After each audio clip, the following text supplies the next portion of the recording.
Welcome to Infidelity Tales Lab. We're thrilled you've joined us today and truly appreciate your support. We're curious. Where in the world are you watching from? Let us know in the comments below. Now, let's dive into today's story. Chapter 1. The Architect. Vincent Harlow stood at the edge of his property, watching as the sun set over the lake he'd built his dream home beside.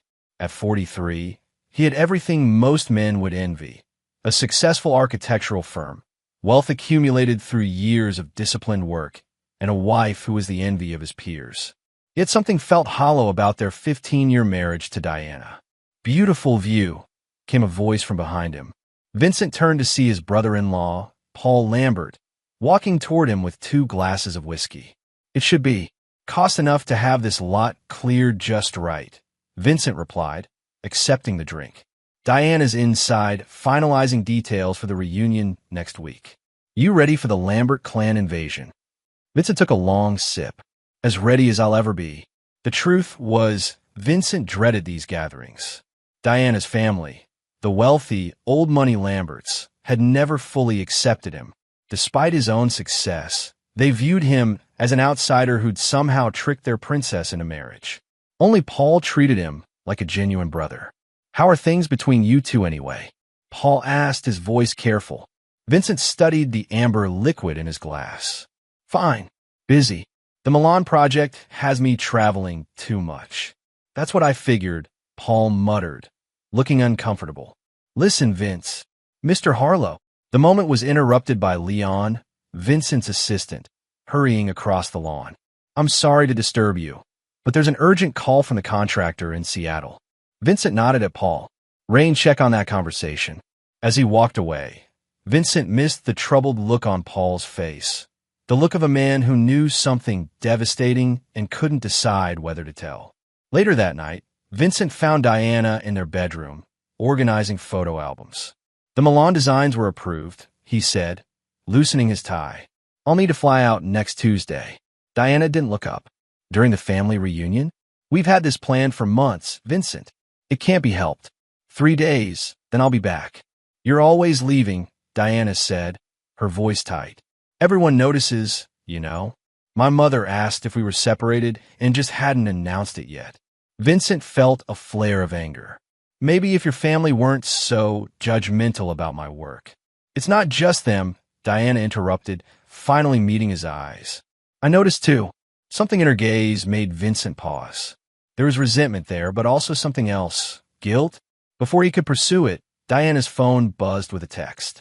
She glanced at it, then quickly turned the phone face down. "Who's that at this hour?" Vincent asked.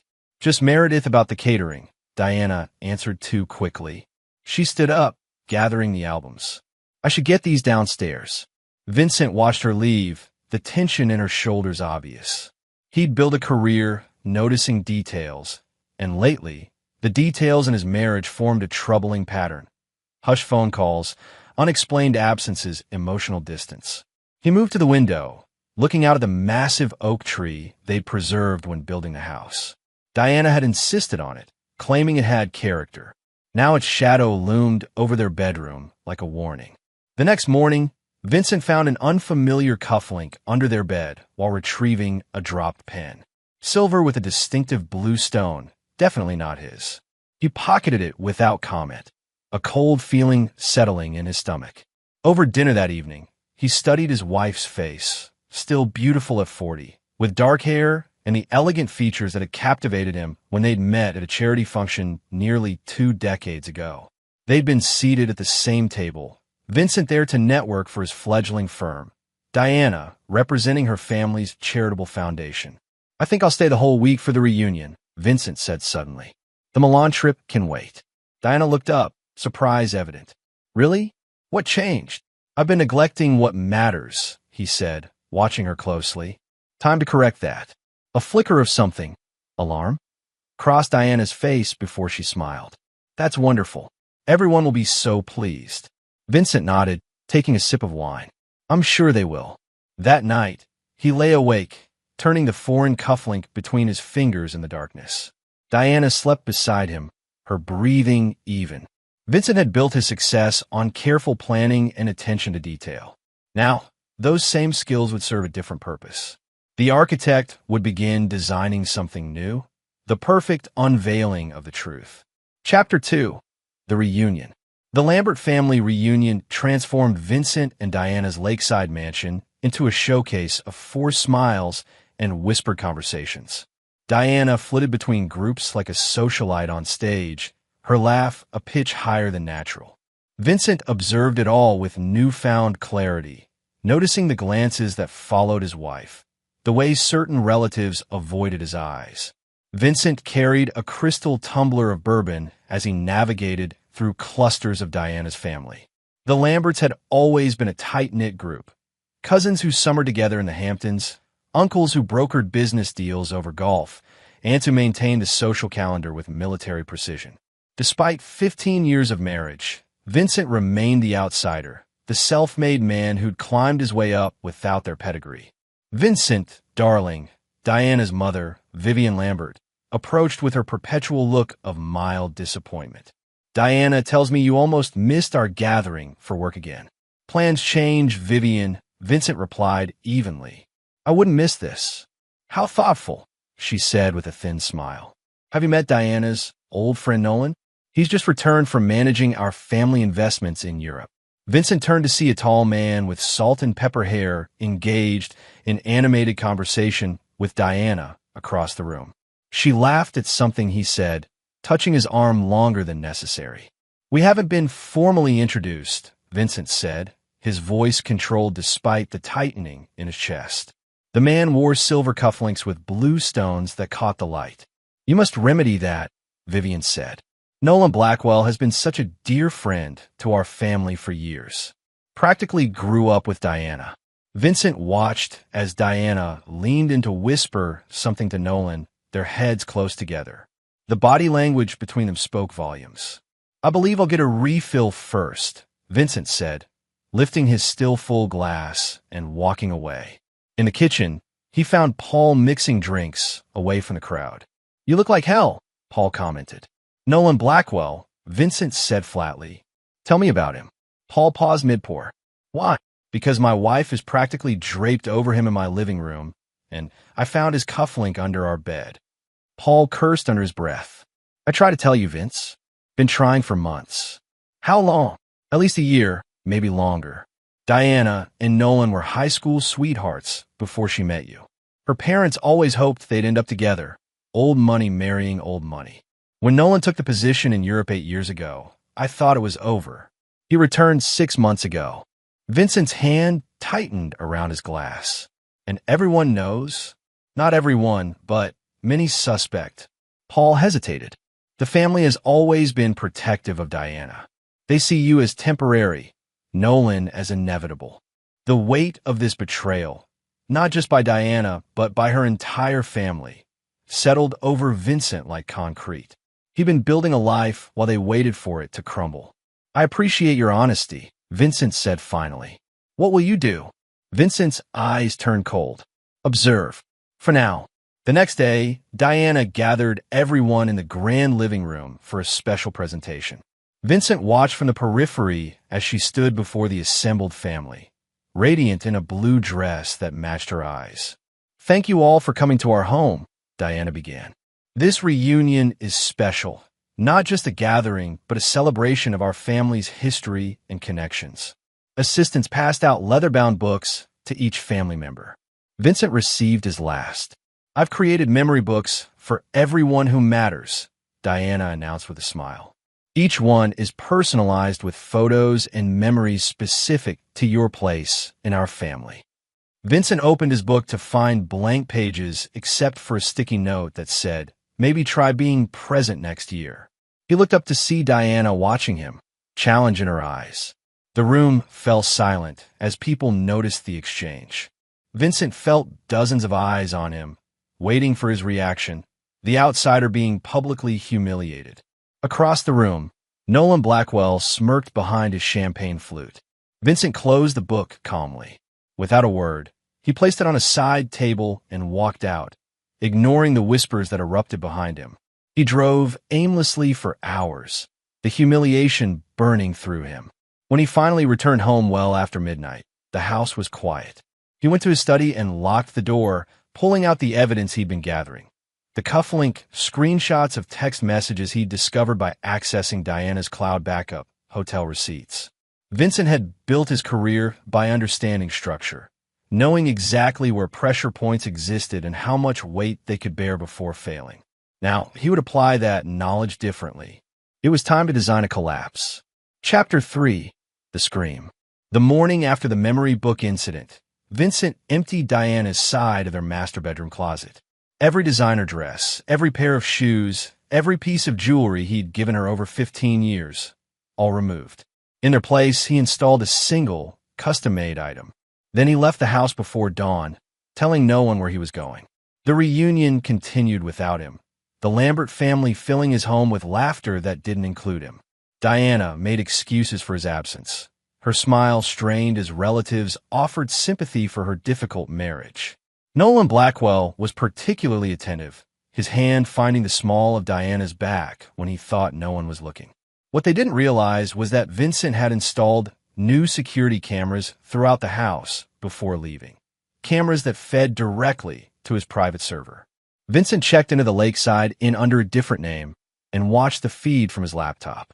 He saw Diana and Nolan slip into his home office after dinner, saw them kiss against his desk, heard Nolan say, "How much longer do we have to wait?"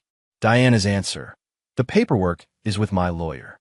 Once it's filed, everything changes," confirmed what Vincent had suspected. She was planning to divorce him, likely taking half of everything he'd built. On the third morning, Vincent returned home before sunrise. Most guests were still asleep in the various guest rooms and cottages on the property. He entered silently, using his knowledge of which floorboards creaked to move through the house undetected. In the master bedroom, Diana slept alone, her face peaceful in the dim light. Vincent stood watching her for a long moment, remembering the woman he'd fallen in love with and wondering when she'd become this stranger. He left without waking her. Hours later, Diana opened her closet door and screamed so loudly that guests came running from all corners of the house. When they arrived, they found her staring in horror at a life-sized photograph hanging where her clothes had been. The image showed Diana and Nolan in an intimate embrace on the desk in Vincent's office, taken just the previous evening. Across the bottom in bold red lettering were the words, "Maybe try being loyal next year." But what truly horrified Diana wasn't just the exposure of her affair. It was the other items visible in the giant photograph. On Vincent's desk, clearly displayed, were documents, the same divorce papers she'd been secretly preparing, along with a prenuptial agreement she thought had been destroyed years ago. In the photo, these papers were organized neatly beside a folder labeled evidence that hadn't been there during her rendezvous with Nolan. Vincent had known everything, had been watching, planning. "What's happening?" Vivian Lambert demanded, pushing through the crowd to reach her daughter. She stopped short at the sight of the photograph, her face draining of color. "Where is Vincent?" Diana whispered, her voice shaking. As if summoned, Vincent appeared in the doorway, his expression unnervingly calm. The crowd parted silently as he walked to stand before his wife. "The reunion isn't over," he said quietly. "In fact, the real family gathering is just beginning." Diana's phone rang, cutting through the tension. She answered it with trembling hands. As she listened, her face crumpled. "What? That's impossible." When she hung up, she looked at Vincent with dawning horror. "What have you done?" "The Lambert Foundation accounts, they're frozen. Our family trust." "Not frozen," Vincent corrected. "Transferred. Temporarily. Just to get everyone's attention." Gasps rippled through the assembled relatives. "You can't do that." Nolan stepped forward, his confidence faltering under Vincent's cold stare. "I haven't done anything illegal, Nolan. Diana made me trustee of the family accounts 3 years ago during the tax restructuring. Her idea, ironically. I've simply moved assets to protect them while we sort out some discrepancies I've discovered." Vincent turned to address the stunned family. "I suggest everyone join me in the great room in 1 hour. I've prepared a presentation of my own." His eyes settled on Diana, a memory book of sorts for everyone who matters. As he walked away, Vincent heard his wife collapse in his sobs behind him. He felt nothing but a cold certainty that what he was about to do was justified. The Lamberts had considered him an outsider for 15 years. They were about to discover what that truly meant, because outsiders had nothing to lose. Chapter 4. The Architect's Blueprint. 1 hour later, the Lambert family gathered in the great room, their earlier festive mood replaced by anxious murmuring. Vincent had arranged the seating like a theater, with himself standing beside a large screen at the front. He wore a perfectly tailored suit, armor for the battle ahead. "Please, everyone take a seat," Vincent said, his voice carrying the same authoritative tone he used in business presentations. "What I'm about to share concerns all of you." Diana sat in the front row, her face pale, her mother beside her clutching her hand. Nolan had positioned himself strategically near the door, as if contemplating escape. "For 15 years, Vincent began, I've been part of this family in name, if never truly in spirit. The architect who built houses but was never welcomed home." He clicked a remote, and the screen displayed the Lambert family tree. "I studied this diagram when Diana and I first married. I memorized names, relationships, histories. I wanted to belong." The next slide showed photos of various family gatherings where Vincent stood slightly apart, his smile forced. Others turned away from him. "I accepted my role as outsider. But what I never accepted, what I will never accept, is betrayal." Vincent clicked again, and the photo of Diana and Nolan appeared on screen. A collective intake of breath filled the room. "An affair would have been painful enough," Vincent continued, his voice steady. "But this was more. This was a conspiracy."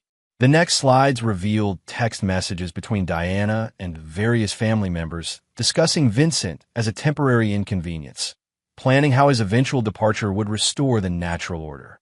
Messages from Vivian to Diana. "Nolan has always been your future. Vincent was a rebellion."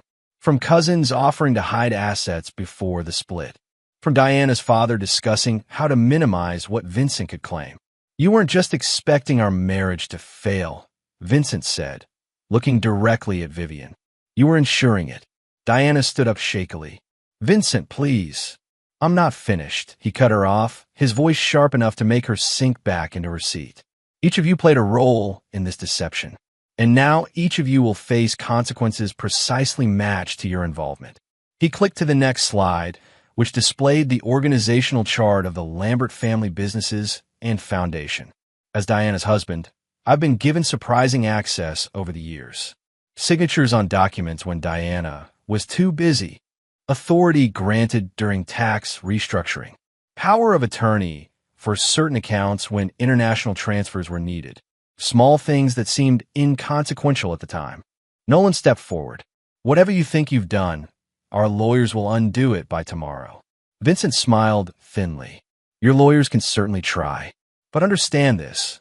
I've spent 8 months preparing ever since I found this." He held up the bluestone cufflink. "Each step has been vetted by my own legal team to ensure it's reversible but time-consuming to unravel. I don't want your money. I want your attention." Paul, who had been watching silently from the side, finally spoke. "What exactly are you demanding, Vince?" "Honesty, accountability, and then separation. I'll release everything back to appropriate control once certain conditions are met."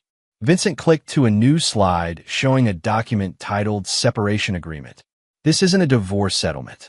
It's a severing of ties with the entire Lambert family. Diana will retain ownership of her personal assets minus what she contributed to the deception fund against me. The foundation will undergo an independent audit, and every person in this room will sign a non-interference agreement, legally barring you from contact with me or any of my ventures going forward." The room erupted in outraged protests. Vincent let them continue for exactly 30 seconds before raising his hand. "You have 24 hours to agree to my terms. After that, I release evidence of certain irregularities I've discovered in the Foundation's offshore accounts to the appropriate authorities." Diana gasped. "You wouldn't. I didn't go looking for it," Vincent said quietly. "I was just being thorough. But once found, such information becomes a responsibility." Vivian stood up, her aristocratic face flushed with anger. "This is blackmail. This is architecture, Vincent corrected. I'm simply showing you the structural weaknesses in the house you built. You can choose to repair them properly, or he let the implication hang in the air. As the family dissolved into panicked discussions, Vincent walked calmly out of the room. He had prepared a small office in the boathouse by the lake where he would wait for their decision. As he crossed the lawn, he heard footsteps behind him and turned to see Paul following. "That was brutal," Paul said when he caught up. "But necessary," Vincent replied. "For what it's worth, I never knew how deep it went. The messages, the planning." Paul shook his head. "I knew about the affair, not the conspiracy." Vincent studied his brother-in-law, the one Lambert who had ever treated him with genuine respect. "I believe you. That's why your name isn't on my list." Paul looked relieved, then troubled. "What happened to you, Vince? The man I knew wouldn't go this far." Vincent gazed out at the lake, its surface deceptively smooth despite the currents beneath. "The man you knew discovered that while he was building a life, others were designing its collapse. It changes your perspective." In the boathouse, Vincent sat at his makeshift desk and opened his laptop. On screen was a program showing 24 countdowns, one for each member of the Lambert family involved in the conspiracy. Beside each name was a folder containing the specific evidence he'd use if they refused his terms. This wasn't just revenge. It was recalibration, a lesson in consequences. Vincent checked his watch. 23 hours and 42 minutes remained. Chapter 5. The Counterattack. Night fell over the lake house, but few among the Lamberts found rest. Lights burned in every corner of the property as urgent conversations continued. Vincent observed it all from his boathouse sanctuary, where security feeds showed him the aftermath of his revelation. Diana paced in their bedroom, alternating between tearful phone calls to family lawyers and angry confrontations with Nolan, whose confident facade had crumbled under pressure. Vivian Lambert had assembled the family elders in the dining room, their hushed deliberations punctuated by occasional shouts. Shortly after midnight, Vincent's secure phone rang, a line known only to his most trusted associates. "It's done," said the voice on the other end. "All electronic devices belonging to the primary targets have been successfully cloned. Live monitoring is active." "And the backup files?" Vincent asked. "Secured at all 3 locations. Even if they find one, the others remain protected." "Thank you, Mira." Vincent ended the call. Mira Vega had been Vincent's head of security for 5 years, originally hired to protect his architectural designs from corporate espionage. Now her skills served a more personal mission. She was one of 3 people Vincent trusted implicitly, people who had no connection to the Lamberts. At 3:17 a.m., Vincent's monitoring system alerted him to movement on the property. Diana was walking purposefully toward the boathouse, alone. Vincent considered his options, then unlocked the door remotely, watching her approach on camera. She entered looking exhausted, her earlier polish gone. "We need to talk," she said, taking in the Spartan setup of his temporary command center. "I believe I was clear earlier," Vincent replied. "You have," he checked his watch, 20 hours and 14 minutes to provide written acceptance of my terms. "You've lost your mind," Diana said, her voice rising. "Do you understand what you're doing? These are powerful people with connections everywhere. These are people who conspired against me for years while eating at my table and sleeping under my roof." Vincent countered, his calm unbroken. "And you led them." Diana's expression shifted, calculation replacing outrage. "Vincent," she said, her voice softening as she moved closer. "We can work this out, just the 2 of us. Whatever you think you saw or heard." "Stop." Vincent's voice cut like a blade. "You're wearing the same perfume you wore the night we met. The same earrings I gave you on our 10th anniversary. Your hair is down the way I always preferred. You've adjusted your strategy from confrontation to seduction in the time it took to walk from the house to here." Diana froze, caught in her manipulation. "I've watched you perform for 15 years, Diana. I know all your scenes by heart." Her facade crumbled. "Fine. Let's be honest then. You want to know why I turned to Nolan? Because he sees me, the real me, not just some trophy or accessory to his success." "Is that what you told yourself?" Vincent asked. That I saw you as an accessory? I built my life around you. Designed homes with your preferences in mind. Created spaces for the family we never had because your career always came first. A family? Diana laughed bitterly. You were never home long enough to have a family. Always another project, another city. And yet somehow, Nolan found you during those absences. Curious how that worked. Diana's eyes narrowed. What does that mean? Vincent opened a drawer and removed a thin file. 3 years ago, I was approached about a major project in Singapore. Career-defining. I turned it down because you had just taken over as director of the foundation and needed me here. 6 months later, the Milan project came up. Less prestigious, but requiring frequent travel. You insisted I take it. He slid the file toward her. Inside were emails between Diana and Nolan, dated before the Milan project was ever offered. You created my absences, Diana. Arranged them through your father's business connections. You manufactured the very distance you then used to justify your betrayal.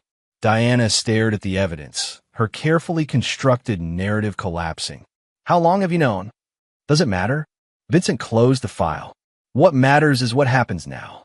And what is that exactly? Her voice had turned cold. You destroy my family out of spite. No, I offer terms that are actually quite reasonable, given the circumstances. You and your family sever all connections with me and my business interests.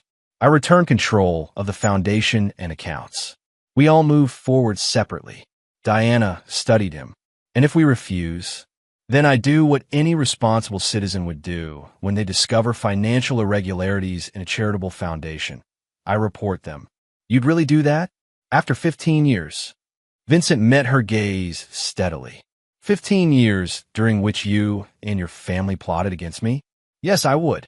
Diana stood, smoothing her clothes with practiced composure. You've changed, Vincent. No, he corrected. I've finally seen clearly. There's a difference. As she reached the door, he added, one more thing, Diana. The house is mine. Solely. Check the deed you signed 3 years ago when we refinanced. Another detail you overlooked while focusing on your extraction plan.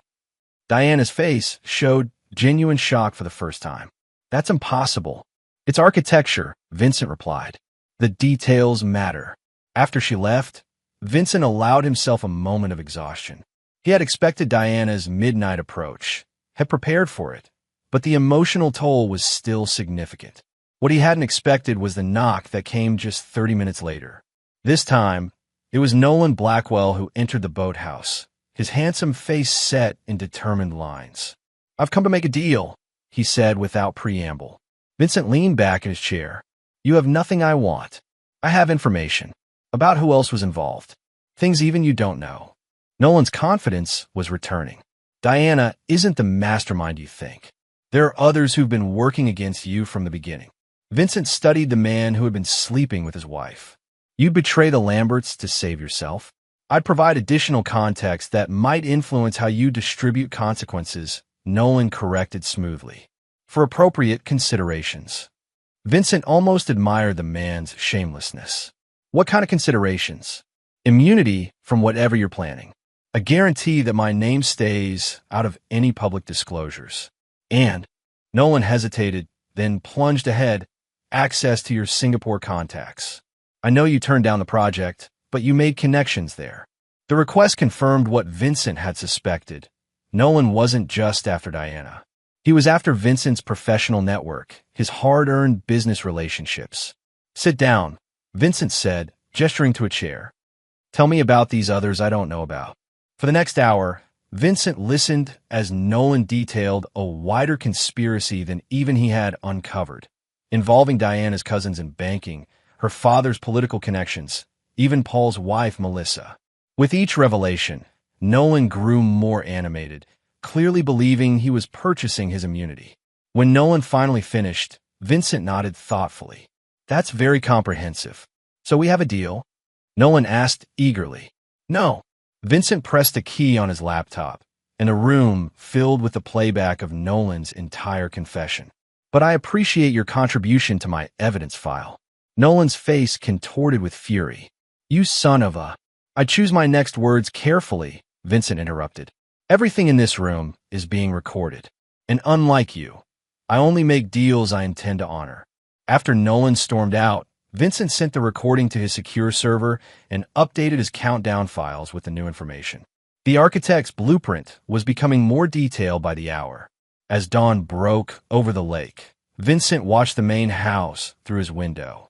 One by one, lights were turning on as the Lamberts faced the day of decision. Their 24 hours were half gone, and the foundation of their carefully constructed world was already showing cracks. Chapter 6: The Revelation. By mid-afternoon, the tension at the lake house had reached a breaking point. Vincent's monitoring showed the Lamberts divided into factions. Those who wanted to fight, led by Vivian. Those who wanted to settle, including most of the younger generation who feared for their inheritances, and a smaller group, including Diana's father Howard, who were suspiciously quiet. Vincent had expected this fracturing. The Lamberts had always maintained a facade of family unity, but beneath it ran currents of competition and self-interest. Under pressure, those currents were becoming riptides. What he hadn't expected was the black sedan that arrived at the property gate at precisely 2 p.m. The security feed showed a woman in her 60s emerging from the back seat, a woman Vincent recognized immediately despite having met her only twice before. Eleanor Lambert, Diana's grandmother and the true matriarch of the family. According to Diana, Eleanor had retired to Switzerland years ago, removing herself from family affairs. Yet here she was, moving with the purposeful stride of someone accustomed to command, flanked by two men who were clearly more than drivers. Vincent watched as the Lamberts scrambled to greet her, their faces showing varying degrees of surprise and concern. He turned up the audio feed from the main hall. Enough of this circus. Eleanor's voice was clear and commanding. "Where is Vincent Harlow?" Diana stepped forward. "Grandma, you shouldn't have come. Your health is fine."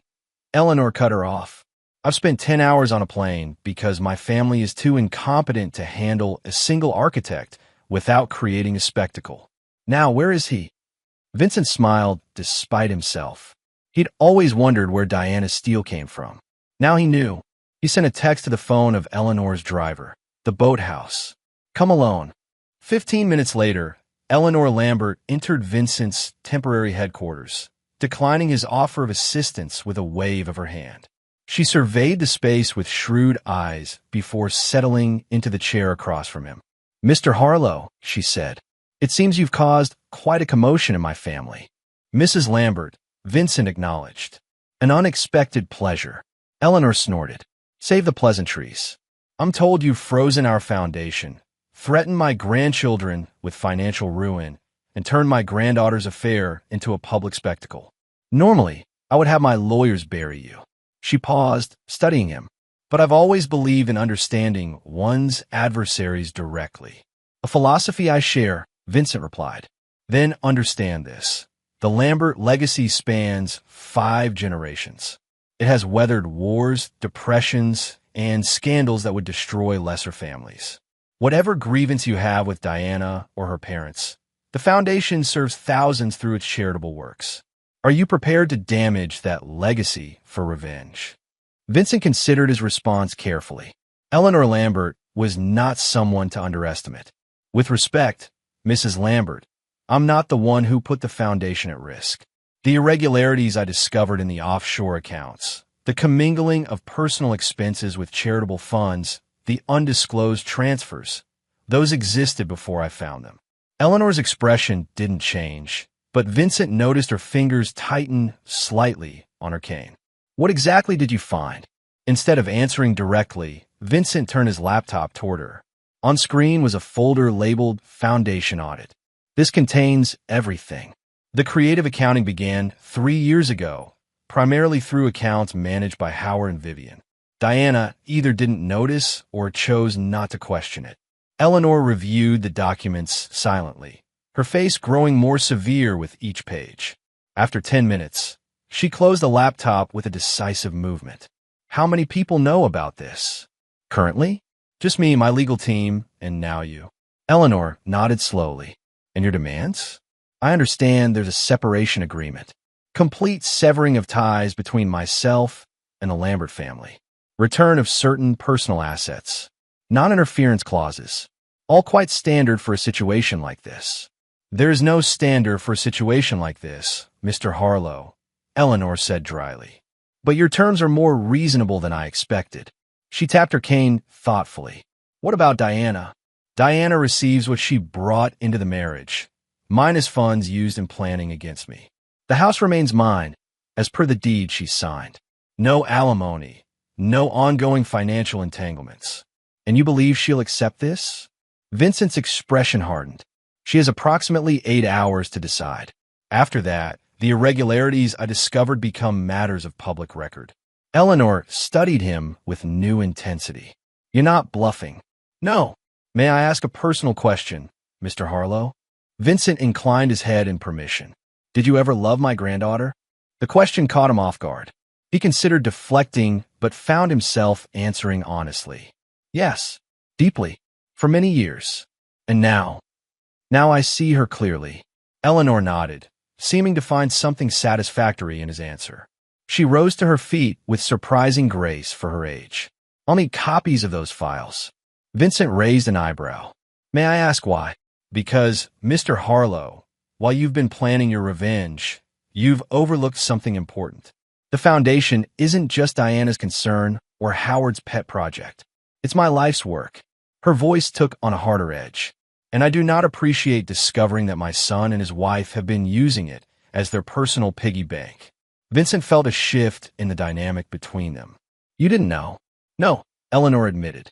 I've been semi-retired for 5 years, serving as chairman emeritus, but leaving daily operations to the next generation.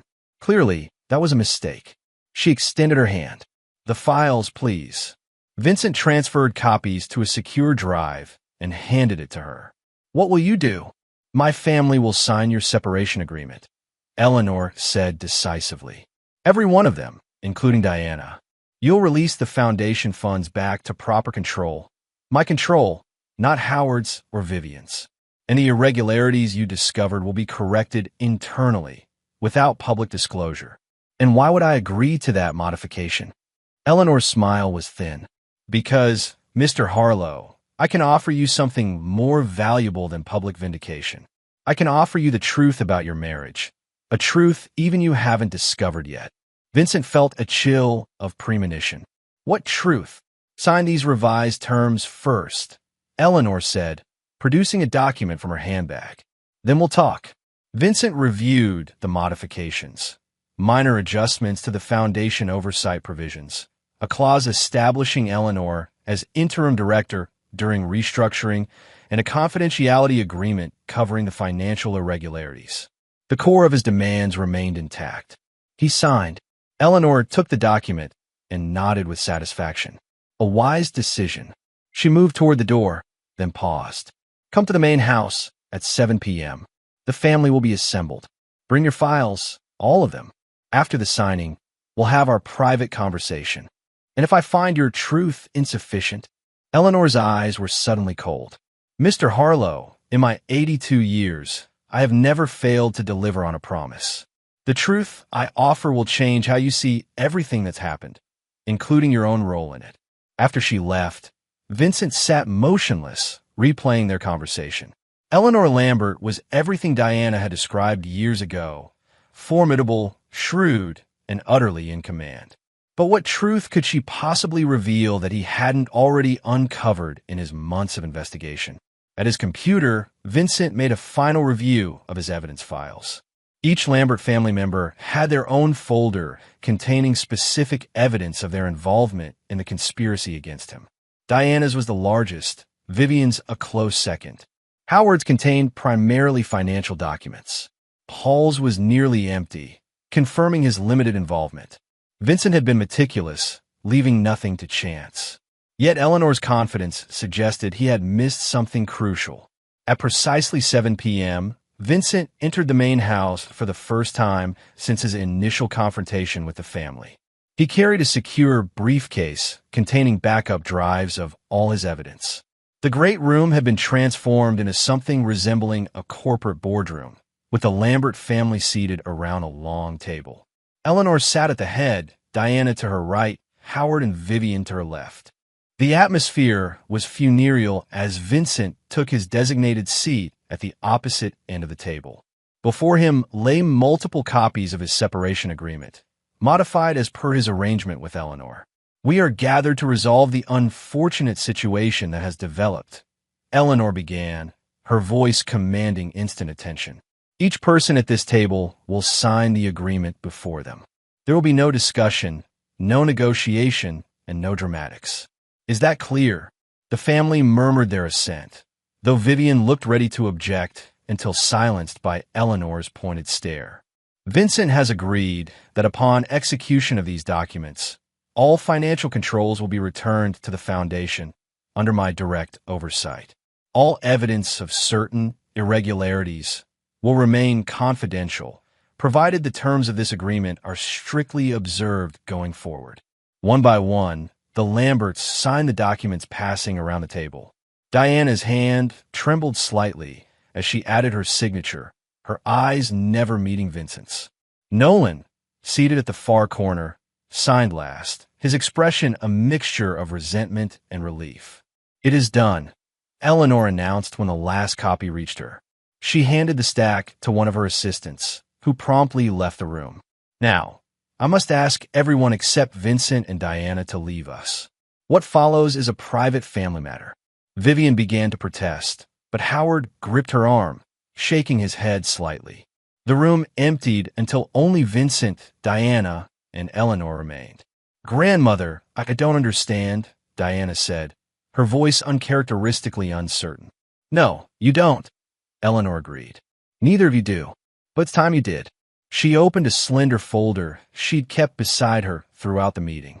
"Vincent, in your investigation of my family's conspiracy against you, did you ever wonder why they were so determined to see your marriage end?" "I assumed they never accepted me," Vincent replied. "I wasn't from their world." A reasonable assumption, but incomplete. Eleanor removed a document from the folder. "This is a genetic test conducted 15 years ago, shortly before you and Diana became engaged." Diana gasped. "Grandma, no." "Silence," Eleanor commanded. "This deception has gone on long enough." She slid the document toward Vincent. "My son Howard was adopted as an infant, a fact known only within the family. His birth parents were ordinary people, a factory worker and a waitress.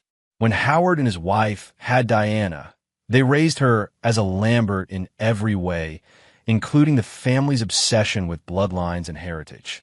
Vincent scanned the document, beginning to understand where this was headed. "When Diana became serious about marrying you," Eleanor continued, "Howard insisted on a background check, standard practice for Lambert in-laws. That investigation revealed something unexpected." She paused, meeting Vincent's eyes directly. "Your father, Richard Harlow, was Howard's biological half-brother." The revelation landed like a physical blow. Vincent stared at Eleanor, then at Diana, who had buried her face in her hands. "You're saying Diana and I are first cousins once removed?" Eleanor confirmed. "Not close enough for legal prohibition in most states, but close enough to violate the Lambert obsession with genetic distance in marriage. Close enough that Howard and Vivian were horrified." "They knew," Vincent whispered. "All this time they knew." "Yes."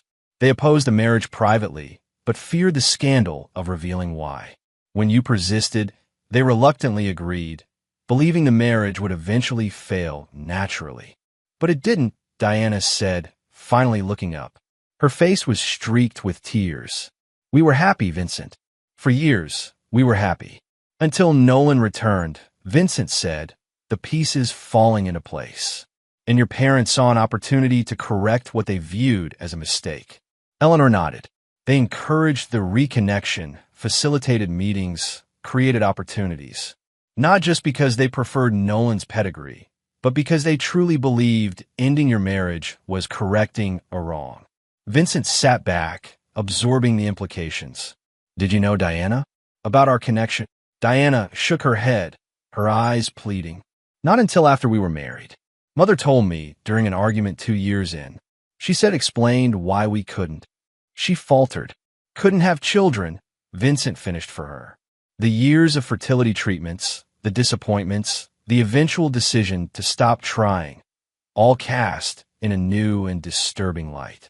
"I wanted to tell you," Diana whispered, "but I was afraid you'd leave." And then as time passed, it seemed impossible to explain why I'd kept it secret. Eleanor closed her folder. "I've stayed out of my family's affairs too long, allowing Howard and Vivian's obsessions to poison everything they touch. That ends today." She fixed Diana with a stern gaze. "Your behavior has been inexcusable, regardless of your parents' manipulation. You betrayed a good man." Diana lowered her eyes, unable to argue. Eleanor turned to Vincent. "And you, Mr. Harlow, have orchestrated a masterful revenge. One that, I must admit, my family deserved." She rose from her seat. "I'll leave you two now. What happens next is entirely your decision." After Eleanor departed, Vincent and Diana sat in silence, the weight of revelation settling between them. "Did you ever love me?" Vincent finally asked, echoing Eleanor's earlier question to him. "Or was I always just a rebellion against your family?" Diana looked at him, her facade completely gone. "I loved you more than I've ever loved anyone." That wasn't a lie. Vincent nodded slowly. "And Nolan? An escape," she admitted. "From guilt. From a secret. From watching you build houses for children we'd never have." Her voice broke. "From looking into your eyes every day, knowing my family saw our marriage as something shameful." Vincent gathered his files and stood. The anger that had fueled him for months felt different now. Not gone, but transformed. "I'm leaving tomorrow. The house is yours until the divorce is finalized." "Vincent," Diana called as he reached the door, "what will you do about the foundation irregularities, now that you know everything?" He paused, considering. "I'll honor my agreement with Eleanor. The evidence stays private as long as the terms are kept." He turned to face his wife one last time. Some family secrets should remain buried. As Vincent walked away, he realized the true architecture of his revenge had just revealed itself. Not in the public humiliation of the Lamberts, not in the financial leverage he'd engineered, but in this moment, choosing to walk away with his dignity intact, leaving them to face the wreckage of their deceptions alone. It wasn't forgiveness. Vincent Harlow did not forgive betrayal, but it was something else, something that would allow him to rebuild without the weight of hatred. Or so he thought. Chapter 7. The Empty Frame. 6 months after the Lambert family reunion, Vincent Harlow sat in his downtown penthouse office, reviewing plans for a new sustainable housing development. The divorce had been finalized 3 months earlier with surprising efficiency. Diana had not contested any of his terms. The Lambert family had honored their agreement, maintaining their distance from both his personal and professional life. Vincent had thrown himself into work, expanding his firm internationally and focusing on projects with social impact.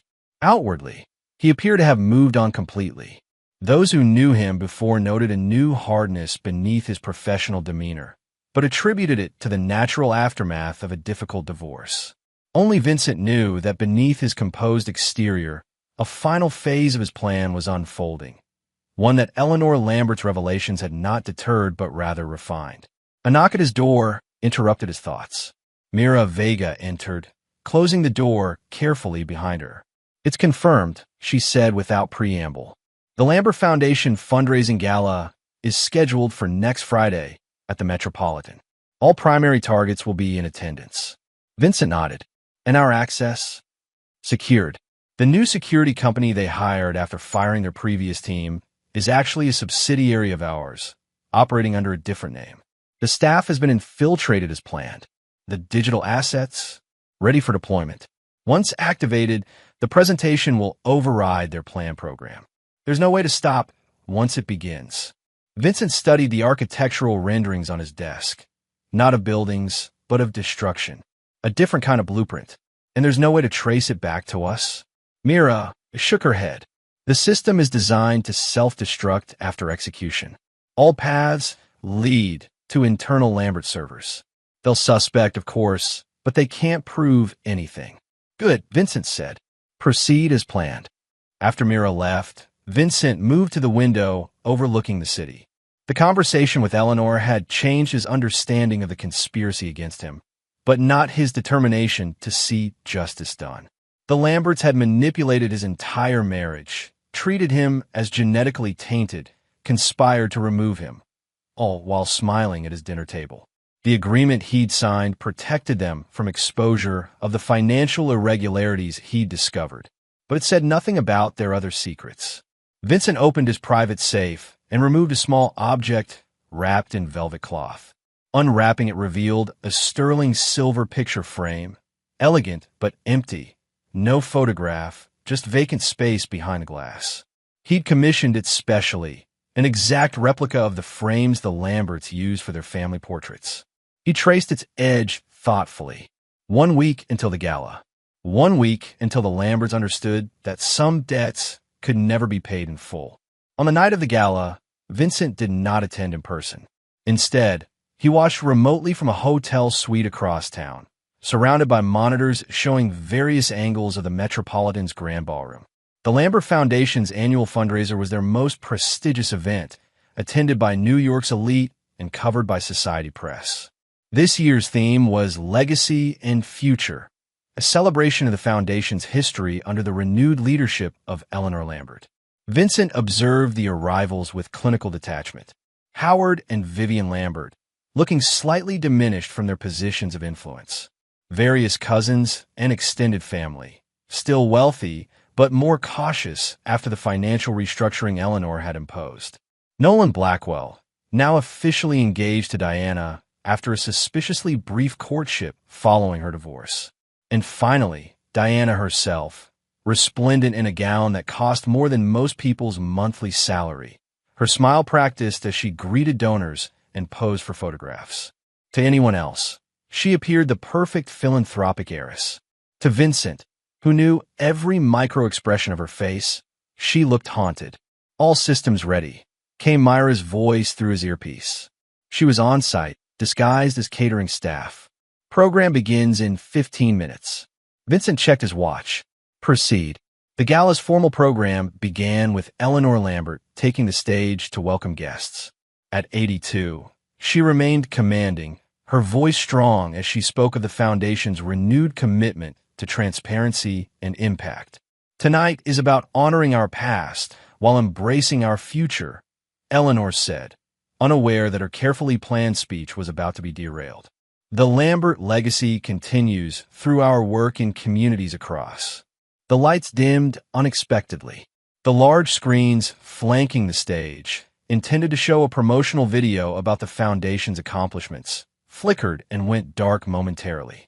When they illuminated again, they displayed something entirely different. A series of family photographs began to appear, cycling slowly across the screens. Innocuous at first, Lambert family gatherings, charity events, vacation photos, images that have been collected from various sources, including social media accounts and private servers. Then the tone shifted. The photos began to include text overlays, excerpts from private emails, text messages, and recorded conversations. The conspiracy against Vincent unfolded in public view, each family member's role detailed with damning specificity. The audience murmured in confusion, then shock, as the presentation continued.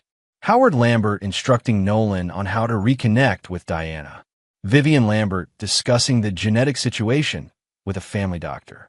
Diana arranging Vincent's business trips to coincide with her meetings with Nolan. The Lambert family on stage froze in horror as their private manipulations played out before New York's elite. Security personnel scrambled to shut down the system, but found themselves locked out. Then came the final section, documentation of the Lambert Foundation's financial irregularities. Not the offshore accounts Vincent had promised to keep secret, but other improprieties he'd discovered during his investigation. Personal expenses disguised as charitable outlays. Tax anomalies. Conflicts of interest. Nothing overtly illegal, but deeply embarrassing and potentially damaging to the Foundation's reputation. The screens went dark momentarily, then showed a single image, an empty silver picture frame. Below it, a simple message, the true Lambert legacy. In his hotel suite, Vincent watched Eleanor Lambert's face as she realized what had happened and who was responsible. Despite her age, she moved with remarkable speed, taking command of the situation, ordering the room cleared of press, instructing staff to collect phones from guests. But it was too late. The damage was done. In the age of smartphones and social media, containment was impossible. Already, Vincent could see guests surreptitiously recording, texting, posting.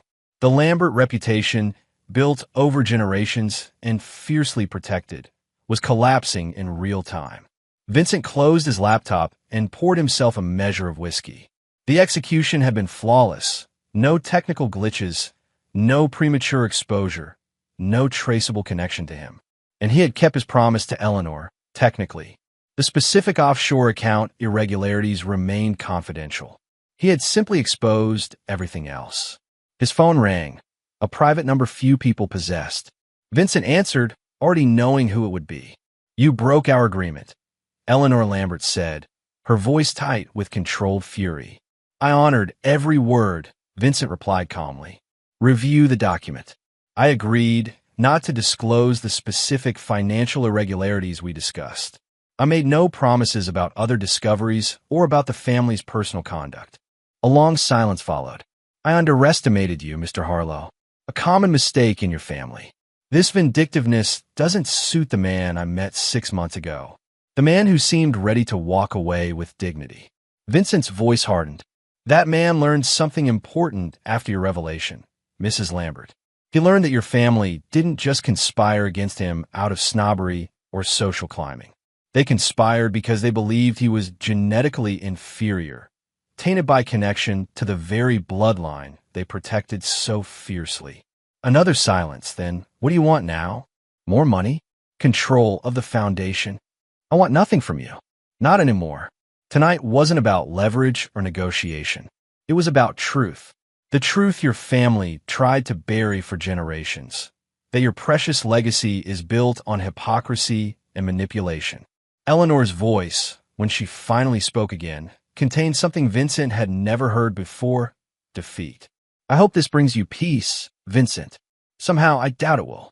After she hung up, Vincent stood motionless, the triumph he'd anticipated feeling strangely hollow. He moved to the window and gazed out at the city lights, wondering if Eleanor was right. Would this final act of revenge bring closure, or merely extend the architecture of destruction to include himself? His reflection stared back at him from the window glass, harder, colder than the man who had once designed homes for a family he would never have. The man who had loved Diana despite everything. Vincent touched his reflection, tracing the outlines of the stranger he had become. Then he turned away, removing the empty silver frame from his briefcase and placing on the desk. A reminder of what had been lost and what had been gained. The empty frame. The final blueprint. The architect's revenge. Chapter 8. The Reckoning. 3 days after the Lambert Foundation Gala, the fallout had exceeded even Vincent's carefully calculated expectations. Society pages and financial news outlets ran exposés on the family's internal manipulations and questionable foundation practices. Donors publicly distanced themselves. Board members resigned. The family's carefully curated image of philanthropic nobility lay in ruins. Vincent monitored it all from his office, where he had returned to work as if nothing unusual had occurred. He took no outward pleasure in the Lamberts' downfall, maintaining the appearance of a man focused solely on his expanding architectural empire. But privately, he recorded every development, adding each article and social media reaction to a digital archive, a museum of consequences that only he would ever visit. On the 4th day, Paul Lambert appeared unannounced at Vincent's office. His former brother-in-law looked haggard, the strain of recent events evident in his face. "You shouldn't be here," Vincent said, not offering a seat. "The non-interference agreement is the least of my concerns right now," Paul interrupted. "Eleanor Lambert died last night." Vincent felt an unexpected jolt. "What happened?" "Stroke. The doctors say the stress of the past few days accelerated her decline." Paul's expression was a mixture of grief and accusation. "Her last coherent words were about you." Vincent moved to the window, processing this unplanned consequence. Eleanor Lambert had been a formidable opponent, but not his target for destruction. I'm sorry to hear that. Are you? Paul asked. Because from where I'm standing, this looks like exactly what you wanted. The complete dismantling of the Lambert family. Vincent turned to face him. Eleanor made her choices, as did all of you. She could have exposed the conspiracy years ago. Instead, she allowed it to continue until it threatened her legacy. She was 82 years old, Vincent. Whatever you think of the rest of us, she didn't deserve this end. Vincent felt a flicker of something uncomfortably like remorse, quickly suppressed. Why are you really here, Paul? To make me feel guilty. Paul sighed heavily.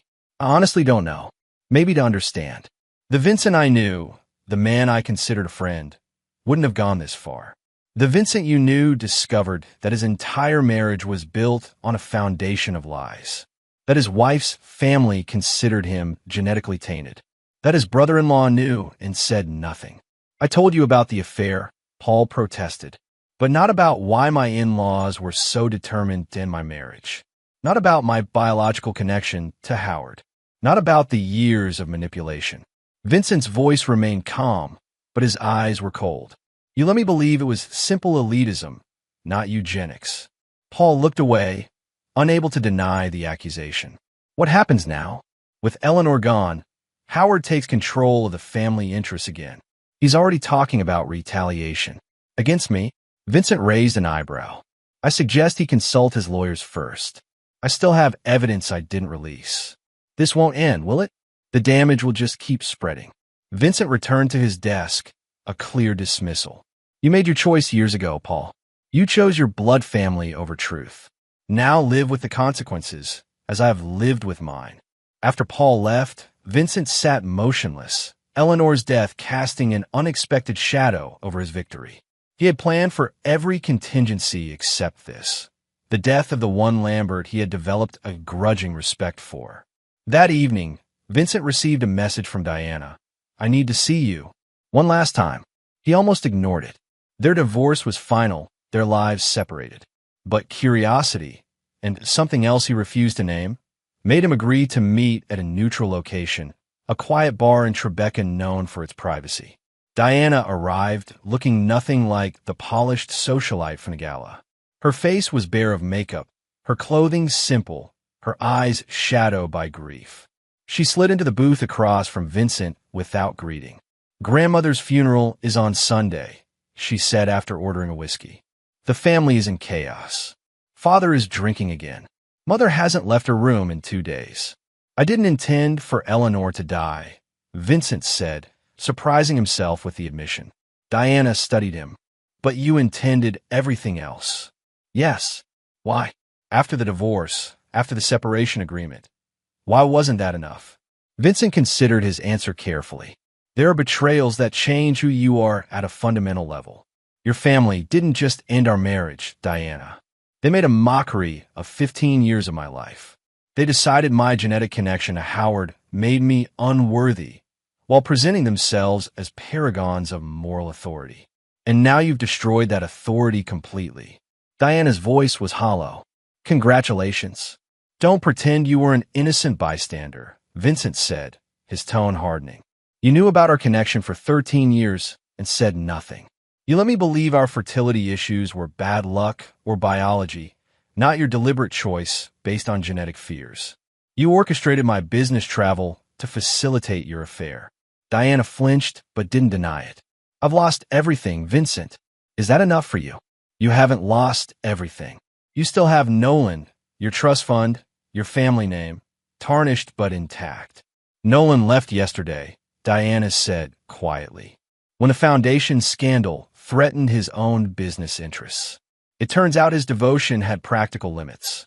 Vincent felt no satisfaction at this news, only a distant acknowledgement of its inevitability.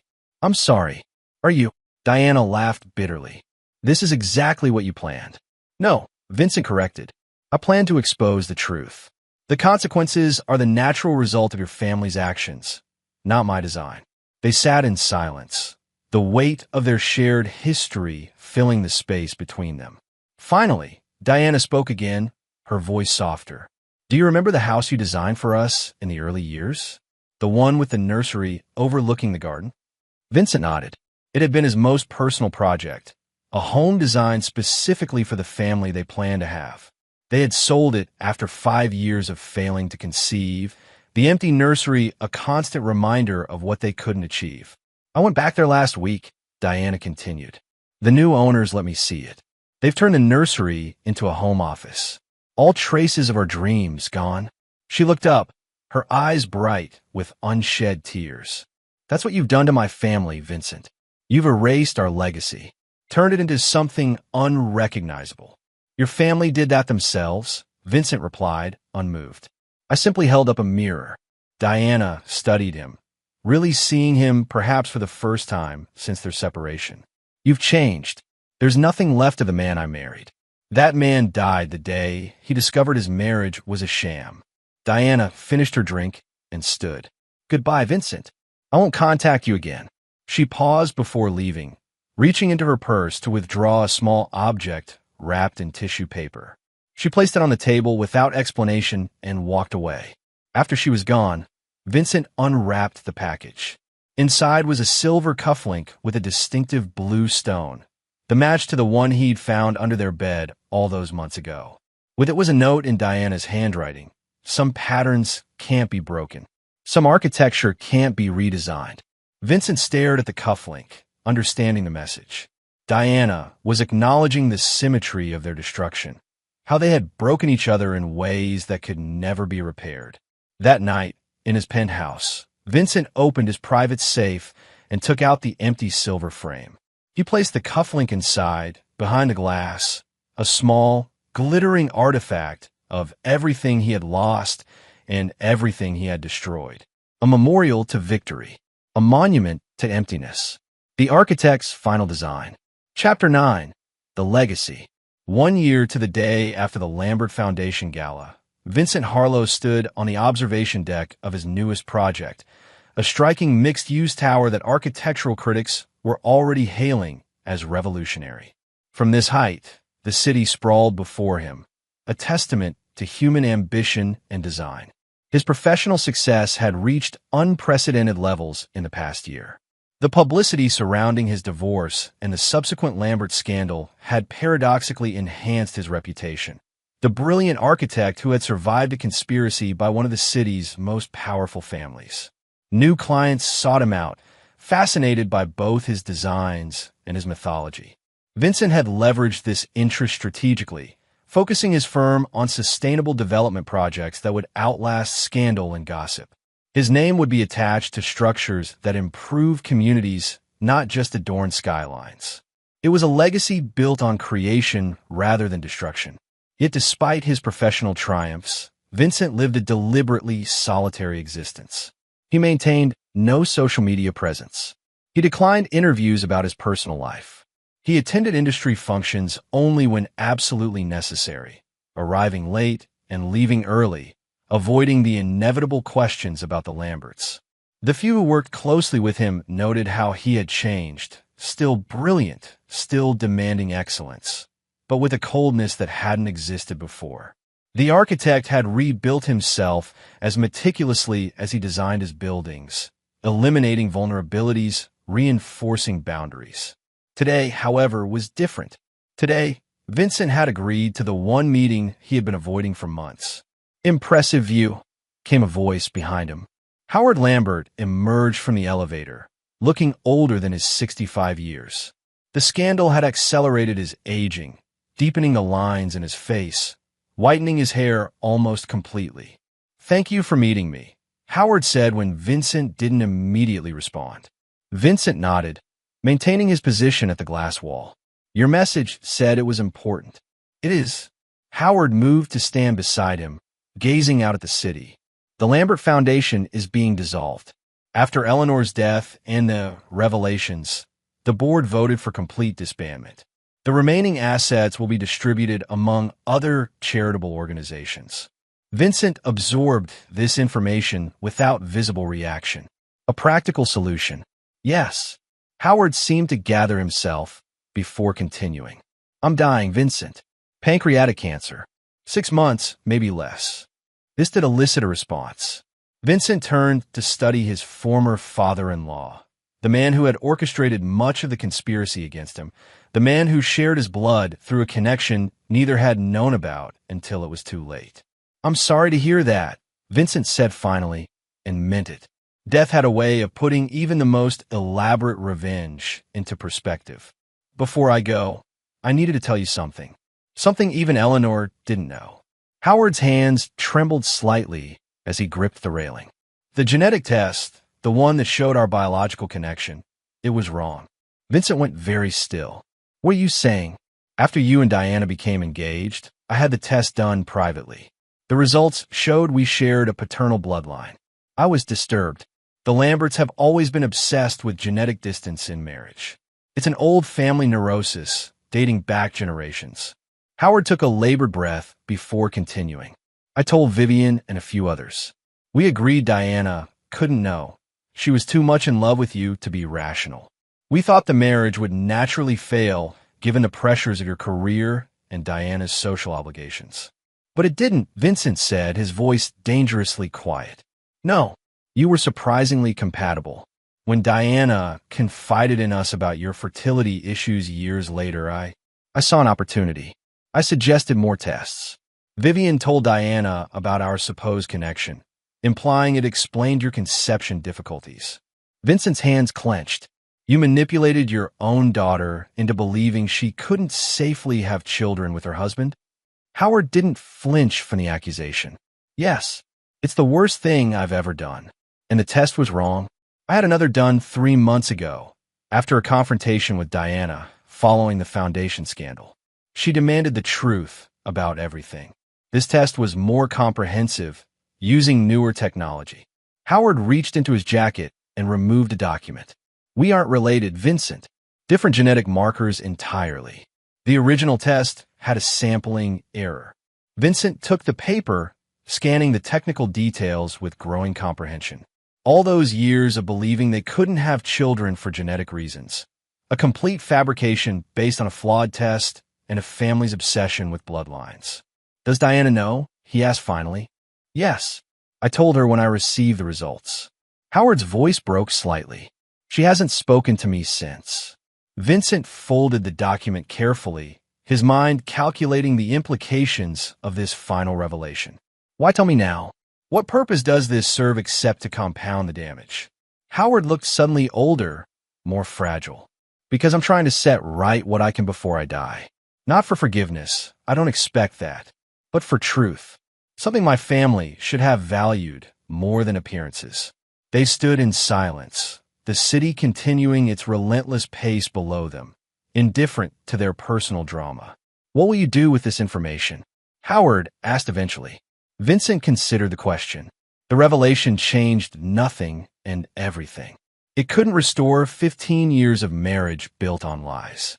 It couldn't undo the pain or the revenge he had exacted. But it did alter the foundation upon which he had rebuilt himself. "Nothing," Vincent said finally. "Diana has suffered enough. Learning that we could have had the family she wanted but was deliberately prevented from having. It would only cause more pain." Howard nodded, seeming to have expected this answer. "You're a better man than I ever gave you credit for." "No," Vincent corrected. "I'm exactly the man your actions created." He handed back the genetic test. "Keep this. Destroy it. Diana never needs to know the full extent of your manipulation." Howard accepted the document with visible relief. "Thank you. Don't mistake this for forgiveness," Vincent said, his voice cold again. "Some architectures once destroyed can never be rebuilt." After Howard left, Vincent remained on the observation deck, watching as evening descended over the city. Lights flickered on in buildings across the skyline. Homes and offices filled with people connected by relationships, both genuine and false. His phone buzzed with a message from Mira. "Lambert meeting confirmed." "Instructions?" Vincent stared at the text, thinking of the surveillance they still maintained on various Lambert family members, the network of information he had established during his revenge that he had never dismantled.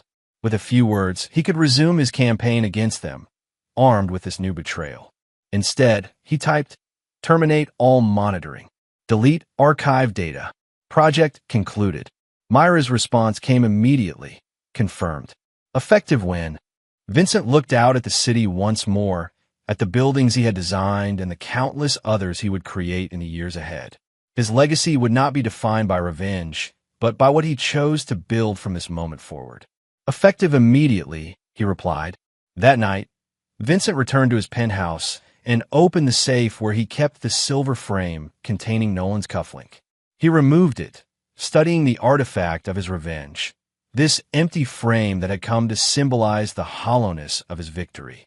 With deliberate movements, he placed the genetic test results Howard had shown him into the frame, covering the cufflink.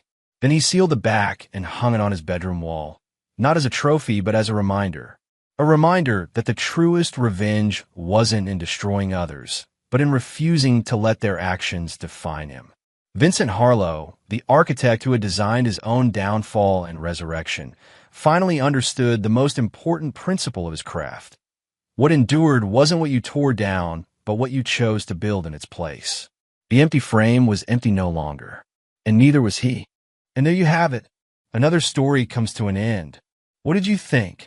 I'd love to hear your thoughts in the comments below. If you enjoy this story, consider joining our community by subscribing. It means the world to us. For more stories like this one, check out the recommended videos on screen, and I'll see you there.